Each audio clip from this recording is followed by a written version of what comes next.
Bismillahirrahmanirrahim. Orang sudah ada ikatan yang baik dengan Allah, maka dia akan berusaha untuk menjaga imannya. Akidah Ahlus Sunnah wal Jamaah berkeyakinan bahwa iman dalam dada kita ini yazid wa yankus. Itu akidah. Jadi kita enggak berkeyakinan iman ini stuck, stabil. Akidah kita iman yazid wa yankus. Yazidu bitta'ah wa yankusu bil maksiat. Begitu kata sahabat. Naik iman dengan ketaatan, turun dengan kemaksiatan. Berarti yang tahu turun naiknya iman siapa? Yang punya iman. Orang nggak ada yang tahu nih, kayaknya dia lagi turun imannya, Ustaz. Sok tahu lagi turun iman. Emang kelihatan imannya turun tangga bagaimana? Imannya lagi akhi, khalas akhi. Yang tahu naik turunnya iman dia yang punya iman. Mana kita tahu, mungkin dia sedang bercanda, belaga, dia bersembunyikan ibadahnya. Kita nggak tahu kan? Sudahlah. Yang tahu turun naiknya iman yang punya iman. Kalau boleh jujur, kalau iman lagi stabil, Masya Allah, majlis ilmu mana yang tidak kita datangi? Kita tanya sama panitia, ada lagi ya nih majlis ilmu nih, majlis taklim, pengen datang nih. Ustadznya siapa? Tuh kalau lagi rajin. Kalau iman lagi turun, ya Allah pengajian lagi. Ya, kalau lagi rajin, sholat sampai tidak habis-habis. Selesai sholat, salam, assalamualaikum. Ya Allah, sholat apa lagi ya? Saking banyaknya sholat. Tapi kalau iman lagi turun, dengar azan maghrib pun kaget. Ya Allah, udah maghrib, astagfirullahaladzim. Allahu Akbar, Allahu Akbar. Udah isya, ya Allah. Gitu. Ini kalau iman turun dengar azan kaget, bukan seneng ini. Nah, ini ada. Kenapa? Karena yang kedua, dia tidak tahu dia butuh muraqabah, al-muraqabah yang kedua ini. Butuh pendekatan diri antara dia dengan Allah. Ada muamalah. Setelah kau ikat dirimu dengan Allah, kau jalinlah tali kasih dengan Allah. Kau cumbu Allah dengan ibadah. Kalau bicara yang wajib, standar kau tercipta untuk yang wajib. Itu mah nothing special. Jangan jadi hebat. Oh, saya punya teman begini, Ustaz. Begini, agamanya. Kenapa begini? Sholatnya 5 waktu, Ustaz. Oh, kirain sih apaan gitu loh. Lalu 5 waktu kok diheran-heranin. Wajib. Oh maaf ya, kalau aku sih anak-anak milenial tapi langka. Oh, Masya Allah. Kenapa bu milenial langka? Nggak ada yang kayak anak aku gini zaman sekarang. Kenapa sih? Sholatnya 5 waktu, Tat. Ya ilahi Rabbi subhanallah. Itu mah harus. Nggak ada yang spesial. Ustaz, saya punya istri, Ustaz. Masya Allah, 2019 nggak ada perempuan kayak dia, Ustaz. Masya Allah. Apa kelebihannya? Pakai jilbab. Ya Allah. Lemas, kirain ada spesial apa gitu loh. Si perempuan muji suami, apalagi suami saya, Ustaz. Alhamdulillah, Ustaz. Kemarin Ramadan, Ustaz, puasanya sebulan, Ustaz. Emang sebulan? Emang ada yang 2 minggu? Jadi ada tuh orang yang kadang-kadang kayak begitu tuh ya. Dia pikir yang wajib ini something special. Kau tercipta untuk yang wajib. Tidak ada spesialnya, itu harus. Kita nih suami nih Pak, kasih nafkah tiap bulan. Jangan jadi sombongnya Pak. Emang wajib. Ini kadang-kadang kalau dia tidak paham itu kewajiban, tiap kasih nafkah jadi sombong. Napas pindah ke hidung jadi sombong. Gitu ya. Itu wajib.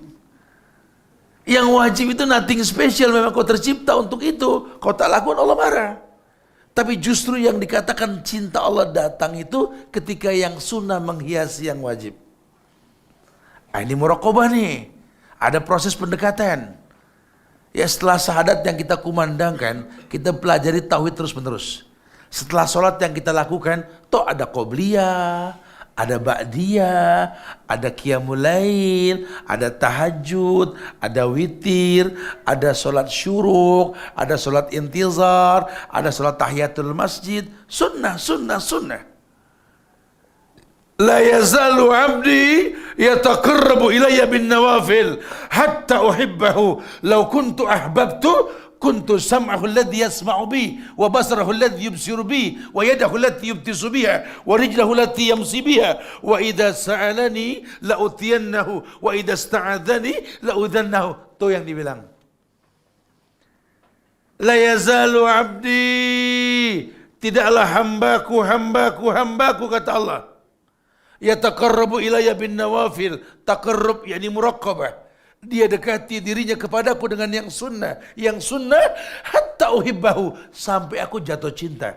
Ternyata yang bikin Allah cinta ke kita, kita menghiasi yang wajib dengan yang sunnah. Kalau gugur yang wajib saja itu sih manusiawi. Sekedar 5 waktu emang harus. Cuma kok beli ba'diyahnya dilakukan tidak? Kalau cuma sekedar Ramadan saja harus. Tidak puasa pun suruh bayar dia nanti. Wa in kuntum maridun aw ala safarin fa iddatu min ayyamin harus. Tapi selain dari yang Ramadan ada Senin Kemis. Ya, atau puasa Ayyamul Bid 3 hari lah sebulan. Ya, atau Senin Kemis 8 kali sebulan. Atau puasa Daud ya, 15 hari nyaris dalam 1 bulan. Dan lainnya. Kalau cuma sekedar yang wajib semua bisa dan biasa. Tapi yang sunnah yang mendapatkan cintanya Allah. Kalau cuma sekedar ngasih nafkah wajib Pak. Hadiah Pak. Hadiah. Di luar nafkah hadiah. Bawakan dia makanan. Kasihkan dia hadiah. Dan ternyata apa kata Nabi? Nafkah yang kau berikan kepada istrimu, kepada orang tuamu lebih berharga ketimbang sedekah perang Tabuk bersamaku, kata Rasul. Rumus suami kaya, rajin nafkah dan kasih yang sunnah. Kata yang istri, cakep nih kajiannya, bagus nih. Ya, Rasul yang mengatakan bahwa di luar yang wajib ada yang sunnah. Yang sunnah yang menambah cintanya Allah. Ternyata sukses kita Pak menghiasi yang wajib dengan yang sunnah. Tuh para sahabat. Makanya sahabat-sahabat Nabi nyaris terpandang miskin di mata manusia. Tak nampak di dunia tapi nampak di langit. Sahabatnya begitu ternyata. Mereka gemar yang sunnah. Wah, yang sunnah, Masya Allah. Makanya Nabi mengatakan, La tasubbu ashabi, la tasubbu ashabi. La anfaqtum misla uhudin zahaban, ma balagha muda ashabi, wala nasifah. Kamu jangan sok-sokan yang ngukur sahabatku, kata Nabi. Jangan kau hina sahabatku. Walaupun kau sedekahkan emas sebesar Jabal Uhud, ya di Madinah ada Jabal Uhud, besar sekali itu. Ya. Kau sedekahkan emas sebesar Jabal Uhud. Sahabatku cuma 1 mud. 2 tangan orang dewasa. Wala nasifah, tidak setengahnya. Pahala setengah sedekahnya sahabatku lebih besar ketimbang pahala sedekah Uhud kita. Kenapa? Mereka hidup di zaman yang sulit. Mereka hidup di zaman penuh keterbatasan, tapi hasilnya maksimal, lihat. Lain sama kita. Hidup di zaman serba kecukupan, maksimal kita nggak ada di ibadah kita. Kalaupun sedekah uang lecek di pojokan dashboard mobil, betul. Kalaupun sedekah recehan, padahal tahu ayat yang mengatakan lan tanalal birra hatta tunfiqu mimma tuhibbun. Ini firman Allah. Kamu tidak akan pernah mendapatkan kebaikan sebelum menginfakkan yang paling baik. Kau hayalkan yang baik dengan cara yang minim, ya nggak mungkin. Sedekahkan ini korma ke orang miskin. Cobalah. Kalau ukuran dulu kan Nabi, hada ataibut tamar, tamar yang bagus ini, Masya Allah. Hada atihim, berikan ke mereka. Bagus ini. Kalau kita kan masih, ini bagus jangan. Ini tidak bagus nih, kasih. Kita kan urusan ngasih kan yang nggak bagus gitu kan. Yang bagus buat rumah, yang tidak bagus buat orang. Masih ukurannya begitu. Pun tidak apa-apa dalam Islam. Cuma lantan adalah lebih raw. Tidak mungkin dapat yang baik sebelum menginfakkan yang paling baik. Kalau dulu sahabat-sahabat Nabi sampai Nabi mengatakan al-barakah fit tharid, yakni berkah itu di kuah. Masak kuah, semua makan. Panas-panas kita makan bareng. Kalau kita sedekah makan, kalau tidak habis di rumah kita kasih orang. Muskilah. Jadi betul i'ata, sepertinya kita memberi, cuma nggak seperti yang dicontohkan. Nah, ini penting, al-muraqabah. Al-muraqabah ini ada ikatan. Surat Al-Baqarah ayat 235. Al-Baqarah ayat 235. Ada qit'ah minal ayah, potongan ayatnya aja ya. Wa'lam yakni ij'al nafsakum aliman bil ilmi wa'lamu anna Allah ya'lamu ma fi anfusikum fahdharuhu. Allah cuma mengingatkan, berilmulah kalian, ketahuilah dengan ilmu. Wa'lamu anna Allah, sesungguhnya Allah ya'lamu ma fi anfusikum, tahu yang ada dalam dirimu. Fahdharuhu, maka takutlah sama Allah. Ayat ini menjelaskan kepada kita untuk sadar bahwa Allah tahu yang kita perbuat. Kalau Allah tahu yang kita perbuat, kita yang tahu Allah tahu apa yang kita perbuat, maka tolong jangan sampai sesuatu pun yang kita buat tidak buat Allah. Rujukan ayatnya apa? Qul innas solati wa nusuki wa mahyaya wa mamati lillah, hanya untuk Allah. Yang jadi masalah lillah, untuk Allah. Siapa Allah? Kembali ke awal, kita tidak hafal nama Allah. Kita minta rezeki sama Allah secara etimologi boleh-boleh saja. Ya Allah berikan rizki, boleh. Tapi kan kalau Allah perintahkan walillahi asmaul husna fad'uhu biha, Allah punya nama yang sempurna, minta dengan nama tersebut. Yang betul kan ya Razzaq urzukna, bukan ya Allah urzukna, tapi ya Allah ya Razzaq urzukna. Karena Allah yang bilang minta dengan namanya Razzaq kan. Ya Allah kasihilah aku, boleh-boleh saja. Tapi yang betul ya Allah ya Rahman irhamna. Ini yang betul. Allah nggak menyalahkan, kita bebas doa apa saja. Kedua, kalau kita diundang kawinan, ada acara kawin, resepsi pernikahan, kita diundang. Doa apa saja boleh kan?